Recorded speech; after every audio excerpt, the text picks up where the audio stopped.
안녕하십니까. 2월 17일 월요일에 보내드리는 송국근의 혼술입니다. 오늘은 상당히 보수 우파 정치인들이나 유권자들에게 뜻깊은 날이죠. 총선 21대 총선이 58일 남겨놓은 오늘 3년 만에 2017년 1월 달에 박근혜 전 대통령 탄핵 국면에서 보수 우파 새누리당이 그때 분열이 됐죠.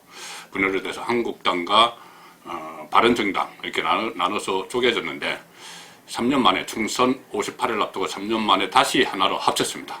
거기다가 약간의 중도 세력까지 같이 참여를 했습니다.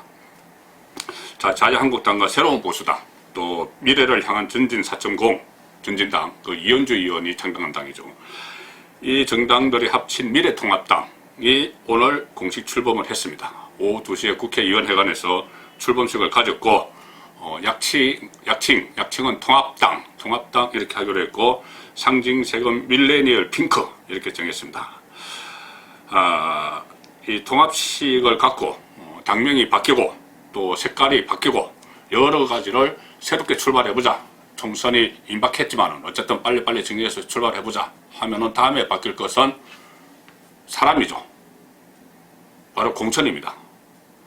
공천 중에서도 현역 의원을 어느 정도 컷오프할 것이냐, 물갈이라는 표현이 옳은 표현이 아닐 수도 있지만 어쨌든 지금 보수 몰락에 책임이 있는 사람들이 상당수 있습니다. 현역 국회의원 중에서, 그 보수 쪽의 국회의원 중에서 그들을 어느 정도 교체를 할 것이냐, 컷오프 할 것이냐, 그런 것이 지금은 우선 당장 앞에 닥친 가장 큰 관심사죠.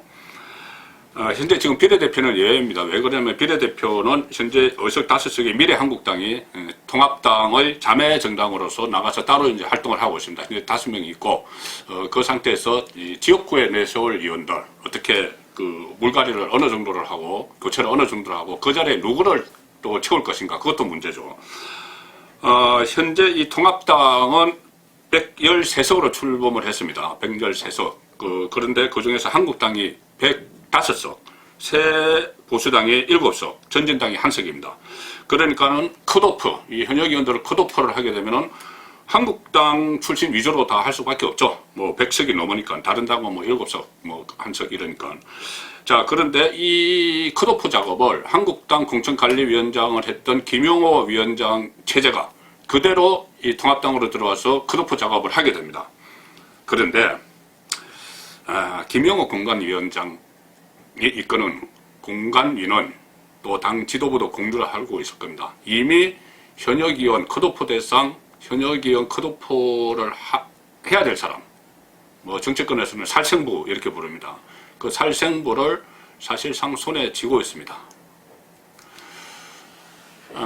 지금 완전히 확정된 건 아니지만 지금까지 여러 경로를 통해서 현역 의원을 평가를 했죠. 그 평가를 한 살생부를 김용호 공천위원장이 쥐고 있다는 말씀인데, 그동안 여러 가지 의견들도 듣고 주변의 의견도 듣고 언론의 의견도 듣고 다 했지만은 큰 졸개에서는 세 단계를 거쳐서 현역 의원을 평가를 했습니다. 그래서 곤란했습니다. 찍어낼 사람을. 이 사람은 안 된다. 곤란한 상태죠. 첫 번째는 김용호 위원장이 취임 초반에 평가표를 받았습니다. 한국당 소속 그때 국회의원이 108명인가요? 일일이 다 평가표를 받았습니다. 누구에게 받았느냐? 현역 의원들을 가장 잘 아는 전현직 원내대표 출신. 원내대표는 원내사령탑이죠. 여당과 대체를 할 때 총지휘를 하고, 또 어디 상임위 배치할 때 또 원내대표가 다 해서 그 사람 개개별 의원들의 성향을 잘 압니다. 그 성향을 평가표를 김용호 위원장이 받았죠. 평가표를 작성한 사람이 누구냐? 전현직 원내대표들입니다. 정진석, 정우택, 김성태, 나경원, 심재철. 이렇게 한국당 원내대표 출신들, 그리고 현역 원내대표 출신들이 평가표를 다 해서 일일이 주관식으로 적어서 그것을 적어냈고, 김용호 위원장이 지금 그것을 가지고 있죠. 그래서 아마 채점 같은 걸 했을 겁니다. 그리고 두 번째 단계가 당 차원에서 실시한 당무감사죠. 물론 이것이 어떻게 보면 첫째 단계입니다. 김용호 위원장이 평가표를 갖기 전에 당 차원에서 실시한 당무감사에서 지난 10월 달에 당무감사를 한 달 동안 했습니다. 현지에 다 나가서 당무감사를 하고 그쪽에 주민들 의견도 듣고 당 운영 실태, 그리고 이 당이 지방선거에서 그 지구당, 당원협의회가 지방선거에서 어느 성적을 거두는지 그런까지 다 했습니다. 그 원내 79명, 원내 144명을 대상으로 당무감사를 한 달 동안 해서 그 결과를 1월에 한국당 황교안 대표에게 보고를 했습니다. 그 당무감사 결과가 김영희 위원장에게 또 갔겠죠. 그런데 이 당무감사 결과를 보면은, 물론 뭐 일종의 찌라시일 수도 있는데, 저도 몇 가지를 입수를 했습니다. 거기에 보면은 시도별로 순위가 쭉 정해져 있습니다. 상위 뭐 5명, 하위 5명 이런 식으로 쭉 정해져 있습니다. 그 신빙성은 뭐 저도 뭐 확인을 대조해서 확인한 것은 아니지만은 여러 가지 형태의 찌라시의 공통점이 거기서 있습니다. 어느 당협이 당무감사에서 높은 점수를 받았고 낮은 점수를 받았고 그것이 다 있습니다. 그것이 김영호 위원장이 지금 가지고 있겠죠. 황교안 대표에게 보고된 것은. 자, 세 번째가 가장 최근에 실시한 2월 초에 실시했습니다. 해당 지역구 유권자들, 투표권을 갖고 있는 유권자들을 대상으로 여론조사를 실시를 했습니다. 한국당 차원에서 현역 의원들이 있는 지역구 대상으로. 그래서 이 의정활동, 그 의원의 의정활동 문제나 또는 어떤 지역구 활동까지 다 평가를 했다는 것이죠. 그래서 이 해당 지역의 당 지지율, 가령 말씀드리면 부산 지역의 당 지지율, 그리고 부산 지역, 그 해당 지역에 있는 국회의원들, 그 지역의 국회의원들, 개인 의원 지지율, 이것을 비교를 해서 당 지지율보다 이 개인 의원 지지율이 낮으면 위험한 거죠. 당 지지율도 지키지 못하는 그런 상황이 된 거죠. 자, 그렇게 된다면은 일단 대구 경북 TK 같은 곳에서는 현역 의원들에게 높은 기준이 적용이 됩니다. 왜 그러냐면 TK는 다른 지역에 비해서 한국당, 지금은 뭐 통합당이지만은 한국당 지지율이 상당히 높기 때문에 그만큼의 지지율을 현역 의원이 받지 못하면은 위험하게 된다는 말씀이죠. 자, 이런 상황에서 이미 당 지도부와 공천관리위원회가 이런 기초 자료들을 바탕으로 해서 이미 컷오프 대상을 좀 잠정 확정을 했다. 그런 이야기들이 흘러나오고 있고, 지금 예상보다 현역 의원 그 컷오프율이 폭이 상당히 크다. 그런 이야기가 나옵니다. 보통 총선 때 뭐 일반적으로 30%, 지금 민주당은 20%라고 하죠. 한 20, 30% 당차원에서 컷오프하고, 그 다음에 본선에 나가서 지는 것 다 하면은 다 합해서 50% 정도가 바뀝니다. 그리고 지금 한국당 황교안 대표는 50%를 교체하겠다 이렇게 이야기하는데, 실제로는 그것보다 더 큰 폭의 물갈이가 일어날 수가 있습니다. 보수 통합이 됐기 때문에 더 그렇습니다. 뭐 새로운 인물들을 많이 수혈을 해야 되죠. 그리고 뭐 물갈이 폭도 중요하지만 거기에 누구를 채울 것인지도 중요하다고 제가 계속 말씀을 드렸습니다. 자, 이런 상황에서 대체를 할 인물들과도 당 지도부, 공관위가 접촉을 나선 걸로 지금 조금씩 일부가 확인이 되고 있습니다. 아마 내일까지 추가 공모를 받습니다. 통합당, 한국당에서는 그때 1차 공천을 공모를 받았죠. 공모를 받아서 명단 발표했는데 내일 다시 추가 공모를 받습니다.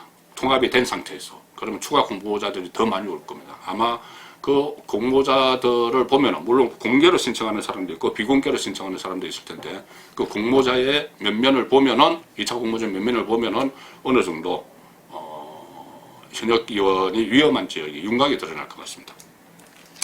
그리고 이 상황에서 최근 들어서 갑자기 중진들을 중심으로 해서 한국당 출신들이 불출마 러시가 이어지고 있죠. 이것도 지금 전반적인 이런 기로와 무관하지 않을 겁니다.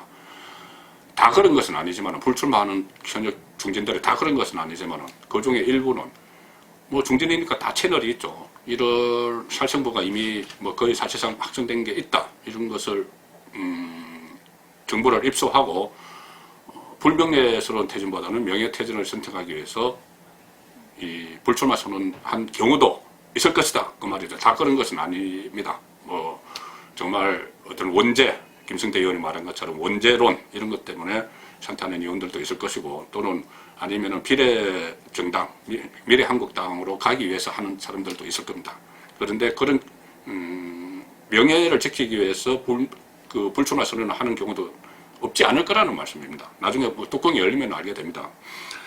자, 그래서 미래통합당이 출범한 오늘 하루만 해도 2명의 영남 출신 중진이 불출마 선언을 했습니다. 영남이라고 하는데 부울경 PK입니다.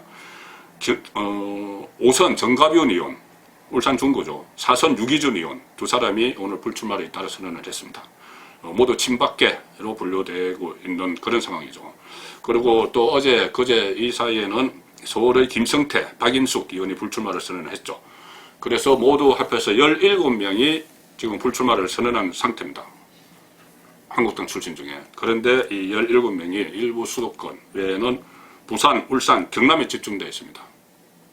같은 영남권인 TK, 대구 경북 전체 국회 한국당 출신 국회의원, 즉 통합당으로 간 국회의원이 19명인데 단 1명 정종섭 의원만 불출마를 선언한 상태고, 아마 어떻게 여러 측면에서 봐도 보수가 이 지경이 된데 가장 책임이 있다고 해야 될 지역적으로 TK 의원들이 꿈쩍도 하지 않고 있는 이런 상황입니다. TK 의원들을 다 물갈이 해야 된다고 말씀드리는 것이 아니고 전부 다 뭐 TK 의원들이 구닥다리는 아니지만 그래도 책임져야 할 의원들은 분명히 있습니다. 그런데 전부 입을 닫고 있습니다. 심지어 뭐 얼마 전에 한기환 대표와 면담을 하면서 TK 의원 중에서 그런 말도 나왔다고 들었습니다. 보도가 됐죠.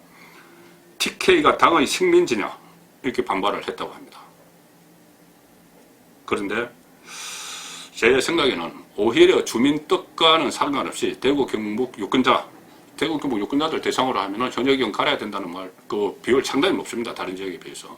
그런데 대구 경북 지역 유권자 뜻과 상관없이 일종의 TK 정서 파리를 하는 정치인들이 있습니다.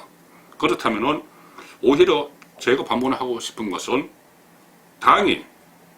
보수 정당이 그런 TK 정치인의 식민지냐, 당을 TK 정서라는 것을 본인 나름대로 해석을 해서 오히려 당에게 압박을 가하는, 그렇다면 당이 그 정치인의 식민지냐, 저는 이렇게 오히려 반문을 하고 싶습니다. 송목근의 혼술이었습니다.